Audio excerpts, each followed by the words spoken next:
Back to the phone lines. We'll talk next to Cody, listening in Kansas City, Missouri. Hi, Cody.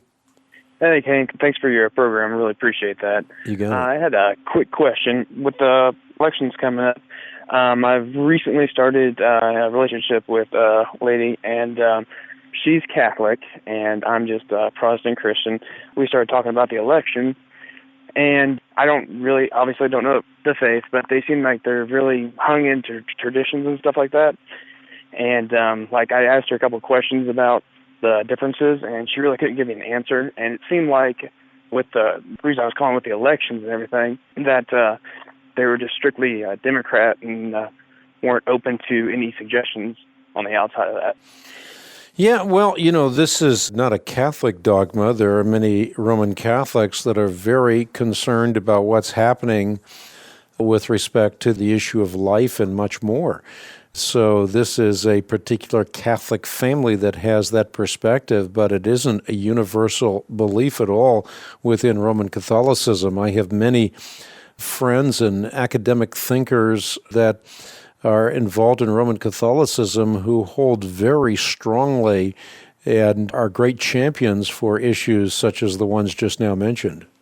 That actually makes me smile a little bit because, a couple of my friends grew up where I'm at, and she's from a long place away. So, and they're both, of the Democratic, they're both very strong in that. So I just, I obviously assume that, but it's just very weird how they hung so strong to those beliefs when, I believe you kind of need to be a little bit more independent and just kind of vote the way that represents your best interest and the interest of the faith. So.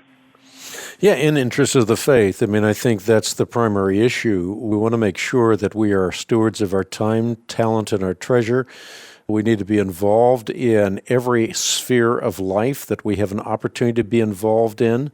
We do have an opportunity to vote, and I think that we should look very, very carefully at the social issues, at the political issues involved, and make a decision based on the best opportunity to advance the Christian worldview, because ultimately we are citizens of the city of God.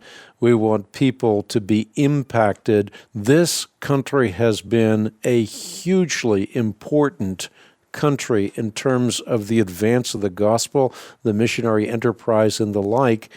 We stand as pygmies on the shoulders of giants. We have an opportunity to make a difference, and I think we cannot simply abandon Western civilization and say, oh, well, in the East there are 130 million Christians and the church is burgeoning and so forth. Chuck Colson, before he died, told me, Hank, we have 2,000 years of history. We cannot abdicate that. We need to fight for it. We need to stand strong for the principles of liberty, the very principles that gave us an opportunity to forward the gospel with power and passion.